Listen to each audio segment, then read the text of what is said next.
Good evening, ma'am. Good evening, Ashwath.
Good evening, class.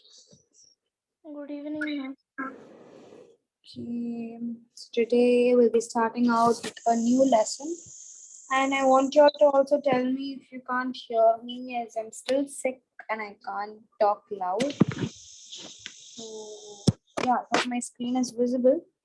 Okay, so any idea what our lesson is about? No, ma'am. Okay, so can anybody of you list out any 5 basic things that you need in your everyday life to survive? Ma'am, water. Okay, water. Someone else now. Ma'am, air. Air, Food. food.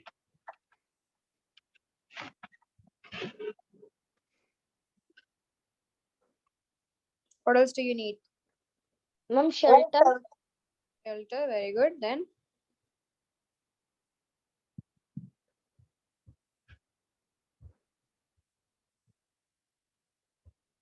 that's it. So if they give you food, water, shelter, Ma'am, air, clothes. clothes, very, very good. Then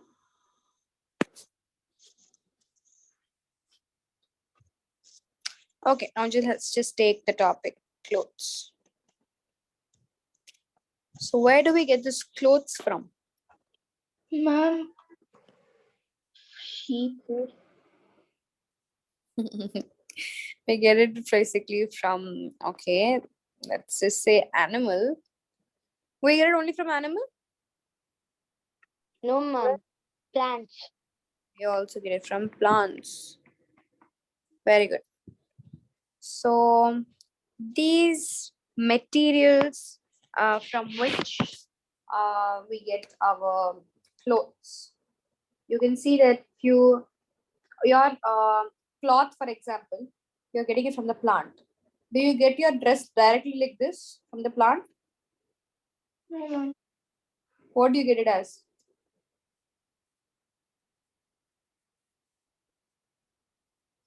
You get it as what? How does it become like this? How does it become a dress? Stitching. How does it become a teacher? Stitching. Okay. Stitching what? Cloth. So you're getting the cloth from the plant directly like this. Yes, ma'am. Okay. So from the plants will give you directly a cloth like this. Is it? How many of you agree? So you're growing a plant, the plant will give you a cloth like this. From that cloth, I can stitch my t-shirt. Is it? No, Yes. ma'am. Then what does it give first?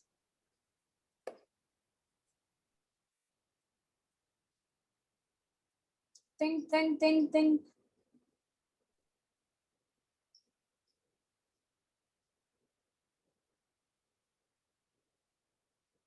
What happened to all of y'all? Basic sense, what? Okay, now you told sheep. What does a sheep give you? Wool. Wool. Doesn't give you a cloth. What does plants give you? Cotton, no. Cotton buds. Huh. Now from the cottons will all be like puffy, like this they will be. Doesn't give you a cloth. Wool will also be something like this. It is not a cloth. From this, each strings or each strands are taken. They are stitched. Similarly, each strings, strands or everything are taken. They are stitched and you get your product. Get it? So this string or thread that you make from the cotton or the wool is called as fiber. And the fiber is converted or stitched into fabric. From where your lesson comes, fiber to fabric.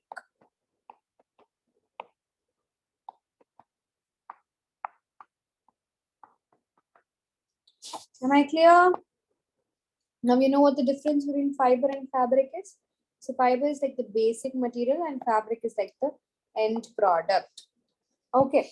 So you have a variety. So without fabric, obviously you cannot survive itself. From your pant to t-shirt to uniforms to curtains to mat, your mat in your house, your blanket covers, the blanket that you use to close, your pillow covers, everything is a cloth, right?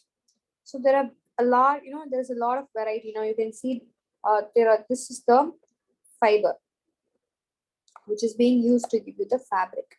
Now when you're going to buy in a shop, they will give you different types of cloths. One will be cotton material, one will be polyester material, one will be synthetic, one will be silk. So there is a different type of fabric. So fabrics are of different types.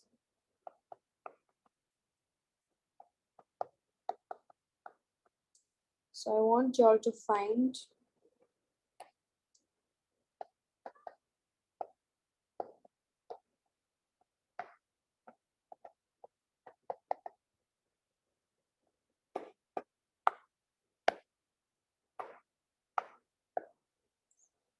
just 5 types of fabrics. All right. So there are different types of fabrics that is being there. Okay. So I want you all to give me types of fabrics that is not mentioned in class. Okay. I don't want to give the same thing in the homework also. Okay. So now, what do we say? There's an activity that is being given in your book, which is select a piece of cotton fabric. And now you try to find a loose thread. So you take a cotton cloth. You can see a thread that is coming out of the cloth. Okay. So this loose thread is actually called as a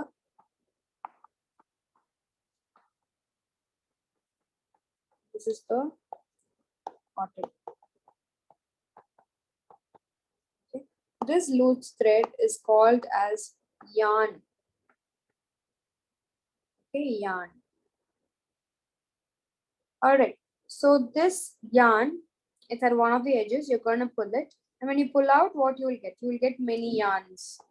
You'll get a lot of threads like this. All right. So when you arrange all these yarns together, again, it becomes a fabric. Okay. So basically, yarns, a yarn plus yarn plus yarn plus all yarns together will give you a fabric. So fabric can be made only by multiplying a large number of the basic materials. That is your fiber. You cannot just take a single fiber and make it a cloth. You need multiple fibers or multiple yarns in order to make your fabric. All right. So now,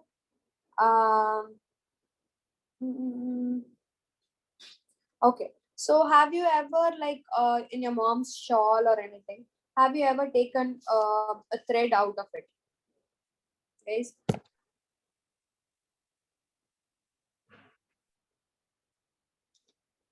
Have you, it's time for me to break my fast also. Okay, you just copy this down and find the first question that I've given you all.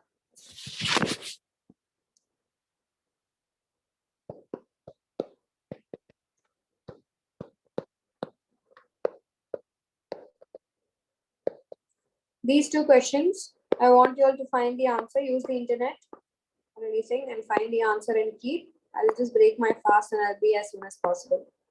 Okay. Okay, class. Hello. Yes, ma'am. Okay, ma'am. Okay. I know this lesson is pretty boring, guys. Last lesson was very interesting. This lesson is very dry. It's very boring, I know, but let's bear with it. We'll finish it off soon, okay? So try to find the answers for these 2 questions. I'll be back soon.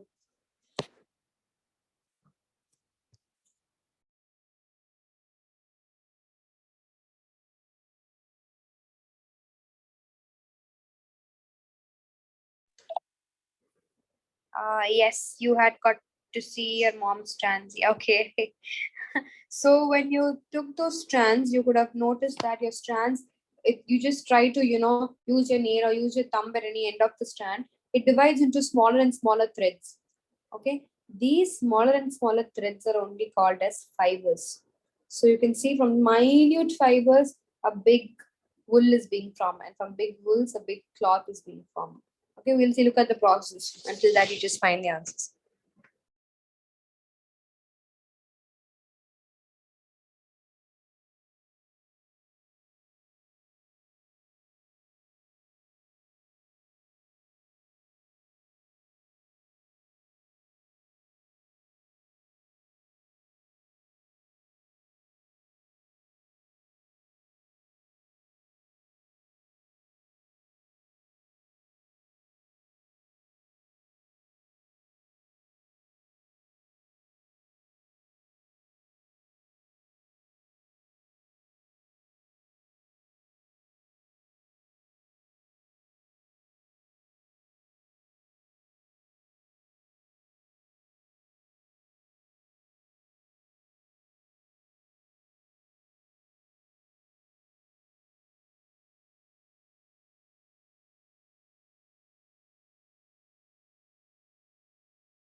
class. It took a while. Did you guys find the answers?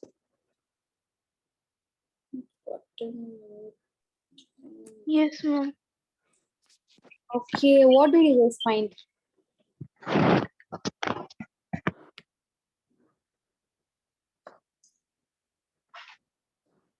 What did you guys find first? Deepika, can you tell me? Deepika is there in class, right? Is Deepika there? Ma'am, I think they both have mic problems, ma'am. Oh, okay, fine. Okay, fine. Um, can you try now, Deepika?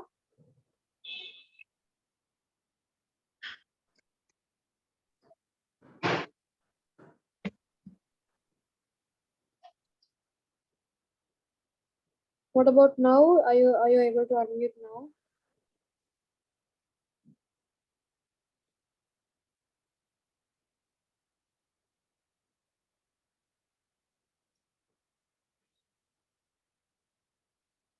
Okay, all right.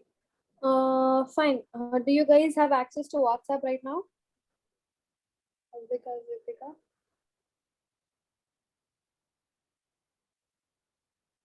Okay. So you can just text me in WhatsApp the answers, whatever question you're asking. All right.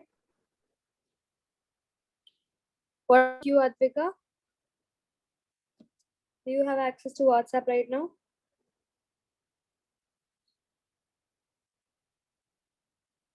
Advika, do you have access to WhatsApp right now?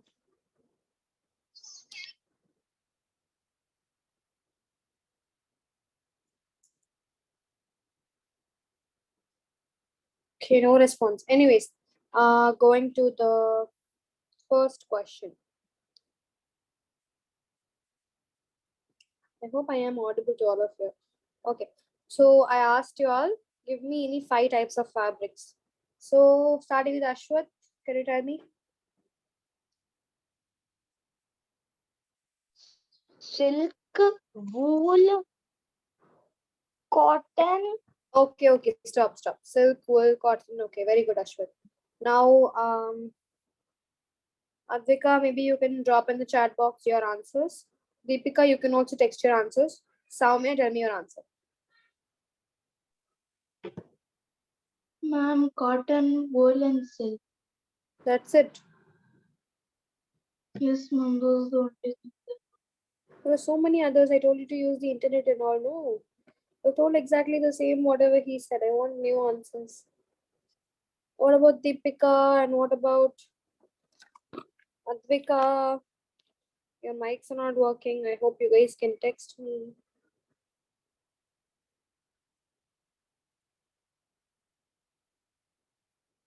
Waiting for all of your answers.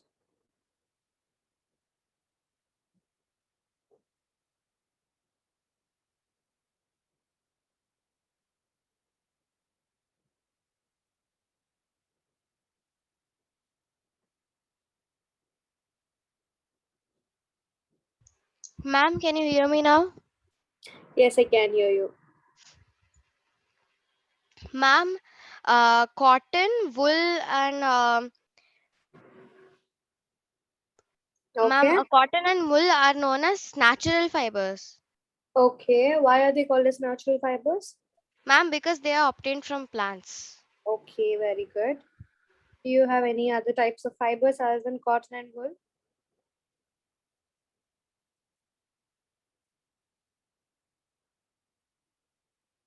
Do you know any other fibers than cotton and wool?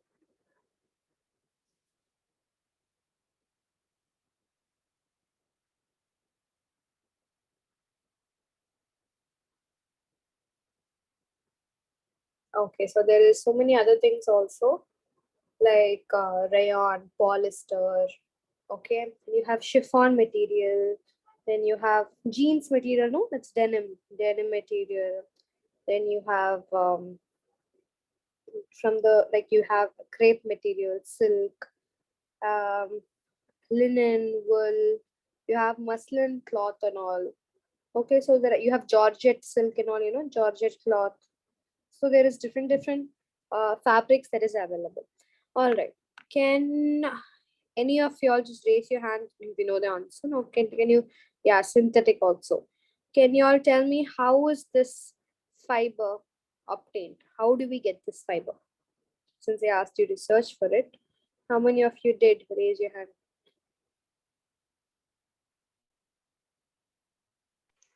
Ma'am, can you repeat? How is fiber obtained? How many of you searched for the answer and got Ma'am, the answer? there's something known as cellulose, right? Okay, what is the cellulose?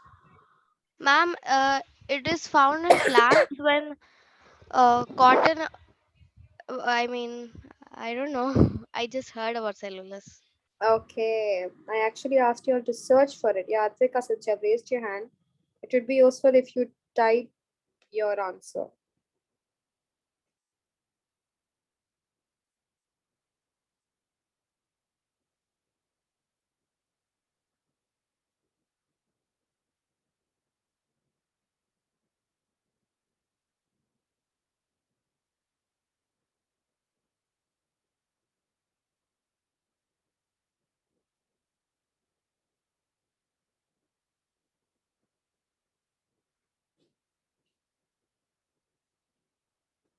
Okay, so let me. Okay, have you guys heard how silk is made or silk is obtained from animals? Have you heard of that, or have you ever heard of Ma'am, ma'am, silkworm. silkworm? Very good. So, what this silkworm does, from silkworm only, we get silk. Okay, so we're going to see a video now. This class is completely introductory class of this lesson. Okay, so now we're going to see a video of how this silk is being made by the silkworm. It will be a little long video, but they will show you in clear about how you obtain it.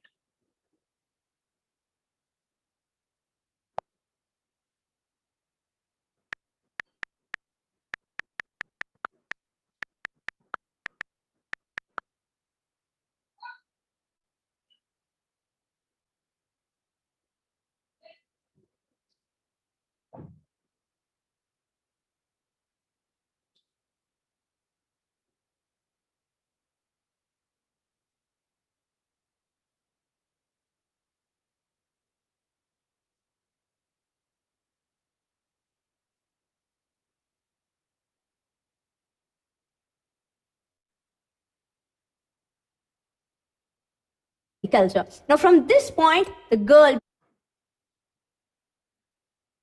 I hope the screen is visible to all. So, I'm going to talk about an exquisite one next. It's called silk. It's what makes your mom's pattu saris from Kanjivaram and your dad's Chinese silk tie. So, you would have heard about this phrase, right? It's as smooth as silk. Is a very expensive, smooth fabric and also a really strong one. Because why do I call it strong? Because a silk rope is actually stronger than an equally thick metal wire. But silk, it comes at a cost of a life. The life of a silkworm. It's made a bit cruelly. So there's this whole industry surviving because of silk. The cultivation is called sericulture. Now the tiny eggs of the silkworm. Okay, so maybe while looking at the video itself, you guys can also take running notes, like notes of whatever she's saying. Like she said, sericulture is the name of the process of getting silk from the silkworm. So I'm going back again, note it down. I'll be asking, I'm not just simply showing you the video, I'll be asking little questions from this, okay? So listen carefully also. Are the screen is visible to all of you? Yes.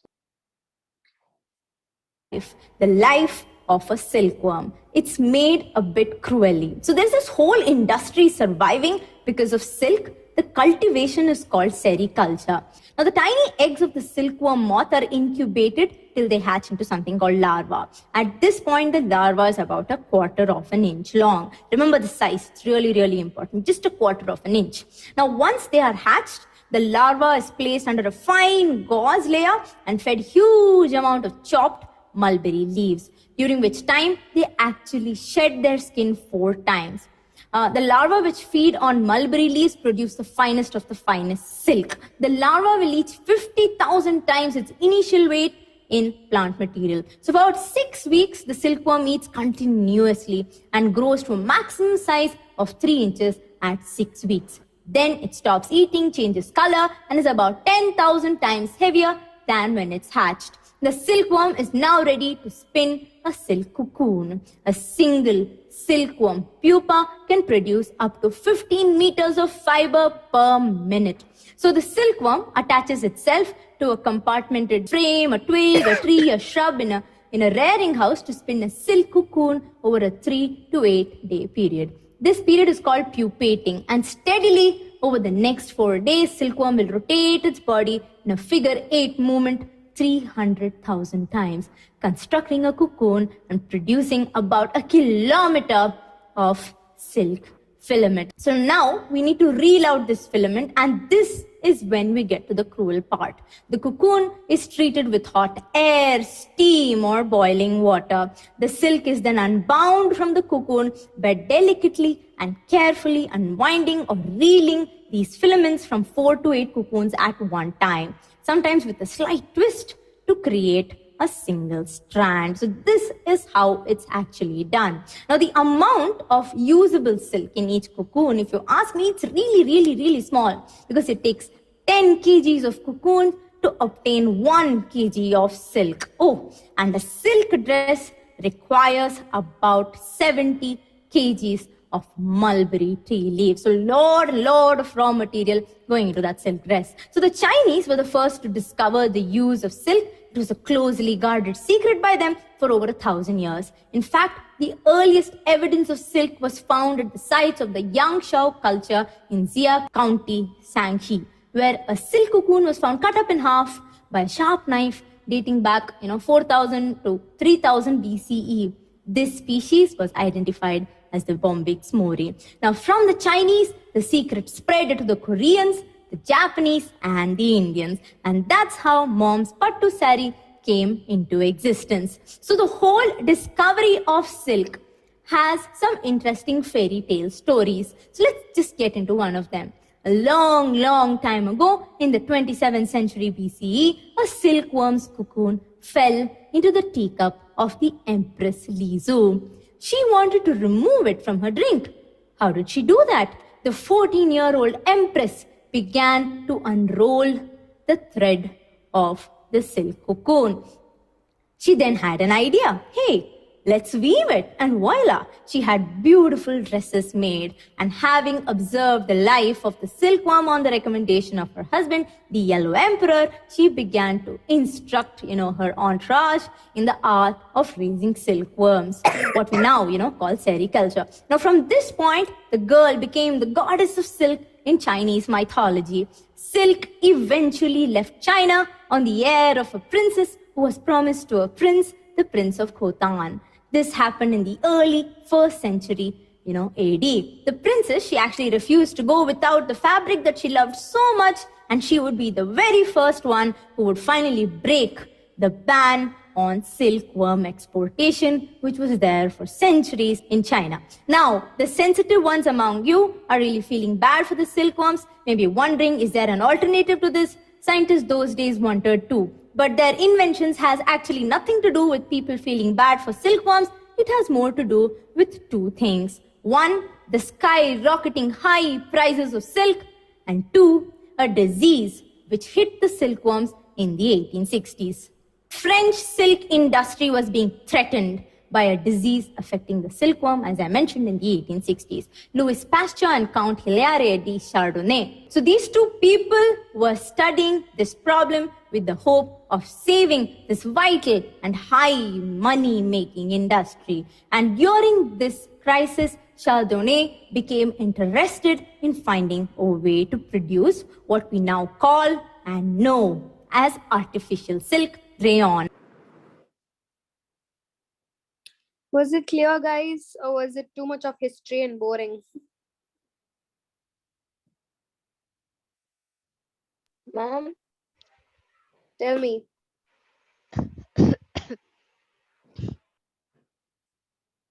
Tell me, Ram.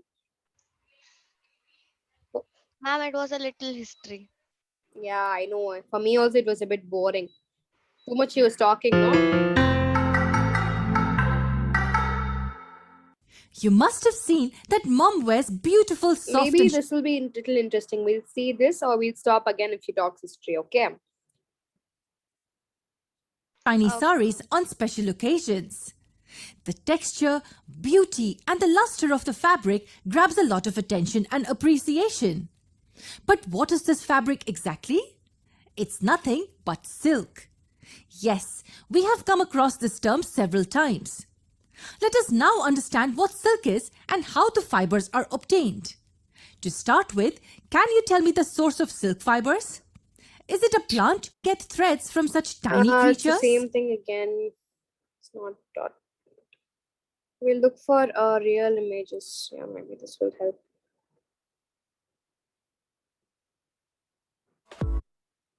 Go out and dine at the finest restaurants and save up to 40% on your bills. Only with Swiggy Dine Out. Pour, rub, pour. Surf Excel Matic Liquid. Have been discovered or invented to Commercial the silk is cocoons. obtained by cultivating different species of silkworm. The most widely and commercially used species is Bombyx mori, native to Asia. Silkworms are soft-bodied, slow-moving and relatively fast-growing insects. Like other insects, silkworms too go through 4 stages of development: egg, larva, pupa and adult. The larva is a caterpillar. The pupa is what the silkworm changes into after spinning its cocoon before emerging as a moth. Since the silkworm grows so drastically, it So you can see, as she told in the last video, they feed it on what leaves? What leaves do the silkworms feed on? Mulberry. Mulberry leaves. You can see the full trays of so many silkworms with kgs and kgs of mulberry leaves. must shed its skin 4 times during its growth. These stages within a stage are called instars. The eggs normally hatch during summers, which coincide with the mulberry tree regaining its leaves after shedding them in winter. Eggs hatch within 25 days depending on So these white spots that you see are actually tiny eggs, okay? So they have like kept it into small compartments like in the paper. On the paper only it's like laying its eggs. So let's see how they are like cultivating it. the weather, with warmer weather hastening the hatching process. You know that like in a hen, the mother has to sit on top of the egg, warm the egg for the egg to hatch, right? So here, since we can't do that, it takes a lot of time. We directly like immersing the egg in warm water. A silkworm's preferred food is white mulberry leaves, though they may eat leaves of other mulberry species as well.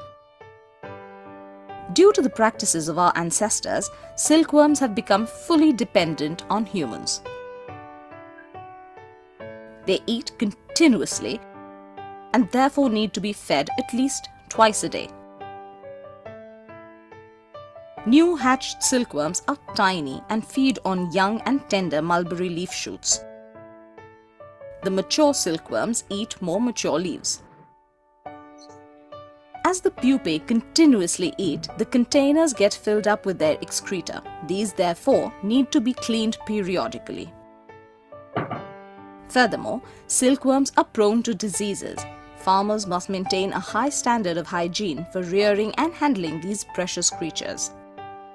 In addition to this, the containers should be maintained in such a way as to prevent other insects like ants from invading. After 20 to 33 days of constantly munching away mulberry leaves, the silkworms feel the urge to cocoon. At this stage, the silkworms are a pretty sight. They become translucent and acquire a yellowish hue. You can see it has a light shade of yellow, so it's become all fat and it has almost become a light shade of yellow. Now it starts building its cocoon. You know how a caterpillar works, right? A caterpillar becomes a pupa, builds a cocoon, becomes a butterfly. So same like that, here you have the silkworm, builds a cocoon, it becomes a moth. Okay. So before it becomes a moth itself, they kill the silkworm, and they take the silkworm, they separate the silkworm from the cocoon, so the silkworm dies. Okay. Before it begins cocooning, the silkworm excretes a runny fluid to clean out its system. It then oozes a tiny drop of silk for anchoring. Then it goes on to draw one long, continuous filament of silk by swinging its head from side to side. It takes a silkworm around 48 hours to fully complete this process. The result is a perfectly ovate cocoon made of a single continuous So strand. here you can see It takes that a silkworm been, around 48 hours. they have put a shape, like a bendy shape they have been provided for the silk worms. So what they do is they weave the cocoon and all the cocoons will fall downwards. You can see that. So it will be easy for the humans Fully to complete cultivate. this process. Let's show you, wait. See The- all the white balls. Can you see? All these are cocoons that's been built by the silkworm. Result is a perfectly ovate cocoon made of a single continuous strand of silk measuring up to 1 kilometer in length. So finally, the After silk 10 is to ready. 14 days of developing inside the chrysalis, the silk moth appears from the cocoon. Silk moths cannot fly due to thousands of years of domestication. They need human assistance in finding a mate and lack fear of potential predators. However, almost immediately after emerging from their cocoons, male silk moths leave their containers in search of a female mate.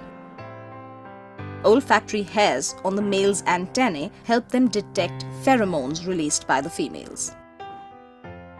It is easy to distinguish between the male and So you can see that the moth is actually growing out. So this happens, yeah, moths do grow out, but at the same time, if like hundreds of moths are being grown, hundreds of silkworms also die at the same time. female silk moths due to the slightly larger abdomen of the females. The males also tend to be more active. The average lifespan of silk moths is a paltry 5 to 10 days, even though males generally live longer than their female counterparts. So they die in approximately 5 to 10 After days. mating, a female moth will lay between 300 to 500 all the eggs before dying. The male moths, if not too old, continue to search for another mate. Reeling, or the process of drawing silk yarn, should be started before silk moths emerge from their cocoons. Once the moths emerge, the shell is of no use because the adult emerges by piercing the cocoon shell. To prevent this, cocoons are either dried in a dryer or stifled in steam. This action kills the pupae inside, thereby allowing farmers to obtain. See, can you hear? They're saying that they boil it because they don't let the male normally not to come out. They let only a few number of males or few number of females to come out just for the laying of egg. Okay, if they got the egg, the other rest, for example, you have like 1,000 of the silk worms being eaten and building of cocoon. They will keep 500 for coming out, and 500 they'll kill it. They'll boil it. What will happen after they boil it? The inside pupa will die, and they'll just take out the body of the pupa and they'll use the silkworm's woven nest. And whereas the ones where they let the moth come out, so when the moth comes out, it's only for laying egg purpose. The cocoon will be of no more use because the male moth or female moth, it comes out only by piercing the cocoon, which makes the cocoon useless. More cocoons fit for reeling. Before reeling, the cocoons are processed in hot water at 95 to 97 degrees Celsius for 10 to 15 minutes. This cooking makes the unwinding easier without breaking the thread. In India, silk is reeled on country-type charkhas or spinning wheels. The silk thus produced is substandard, uneven, and carries many slubs. Improved cottage-type or large-scale basins for the extraction of superior quality fiber have been introduced in recent years.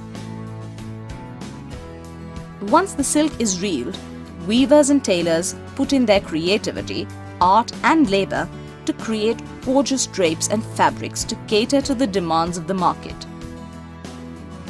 This sums up the story of how your favorite gown or gorgeous sari came into being.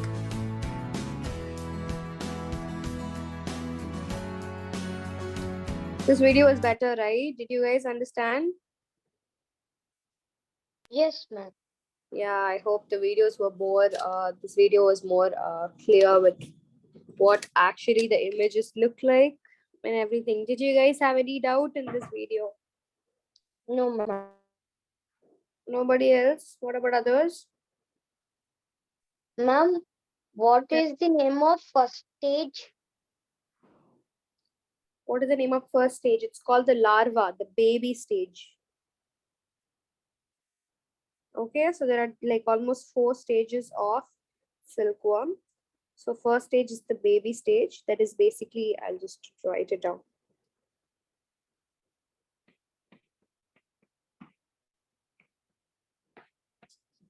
The first stage is actually the egg stage. From the egg only this thing will come, right? So it'll egg and then it hatches and it becomes a larva or a silkworm. And once it's a silkworm, it will build the cocoon and finally it becomes a pupa. These are the 4 stages it goes through in order to become an adult, which is called the moth. Am I clear? Yes, ma'am. Okay. Okay. So there's not much to write. This when I'm taking class itself, you guys can make running notes because there's no much for me to write. You can just and also like I'm going to repeat the same thing again and again. So you can just take notes of whatever I'm saying. So I already told you what these fibers are. Okay. So these fabrics, they are made up of all these yarns, as I mentioned. And yarns are again made up into fibers. Look at the difference. Fabrics are made from yarns that are converted into fibers. So yarns are converted into fibers and fibers are converted to fabrics. It goes like that. Okay. So you have fibers in some fabrics, such as you have jute, cotton, silk, wool. All these are obtained from plants and animals. So the ones that you get, or any cloth material that you get from plants and animals, are known as natural fibers. Okay. So cotton and jute is example of the ones that you get from the plants. Whereas wool and silk that you get from the animals. Whereas wool is from the sheep and the silk is from the silkworm. So wool is obtained from the fleece of the sheep or the goat, and it is also, you also use it from the hair of the rabbits also in some regions. Okay. So from camels and all also they sometimes take, okay, the skin of the camel and all that. And then you also have silk fiber that is got from the silkworm that I showed you the video about. So for thousands of years, natural fibers, they were the only ones that was available for making the fabrics. Okay, so earlier and all, there was no any other cloth sources. Only these natural fibers were the sources. So in the last 100 years or so only, fibers are made from chemical substances. So which is not obtained from the plant or animal source. Okay. So the substances that is not from plants or animal sources are known as synthetic fibers. What are they called as? Synthetic fibers. Synthetic fibers. So the ones that you get from plants and animals are known as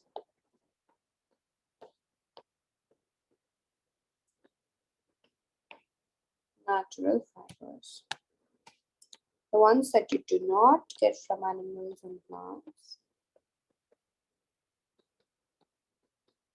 are called as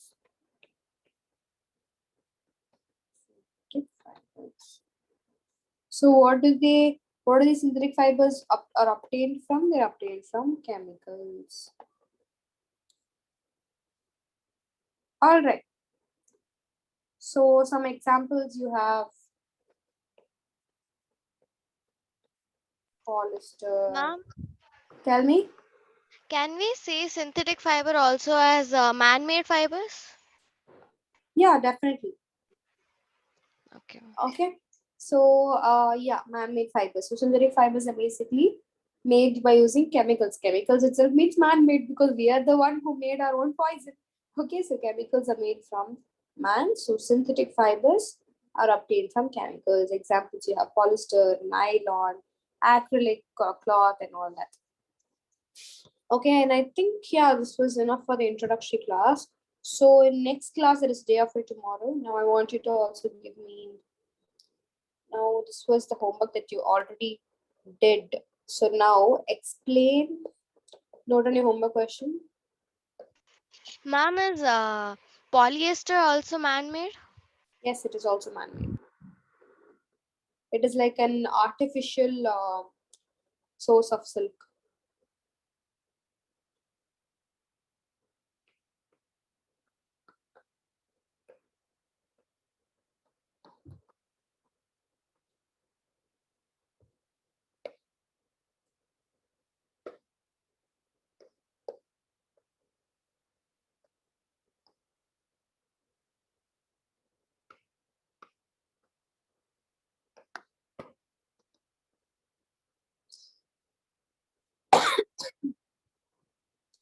These two will be your questions. You can note it down. Tell me if you're done.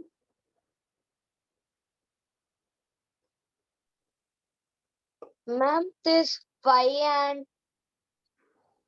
and this one give 5 types of fabric fiber.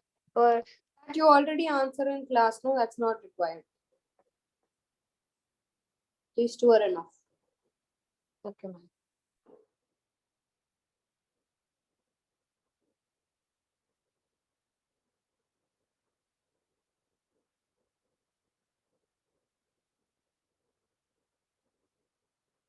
Next class, we're going to see in detail about some of the plant fibers.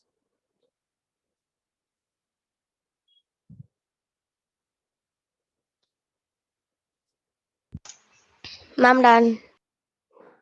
Okay, I hope all of you are done. Ma'am, one. Yeah.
Over, ma'am. Are all of you done?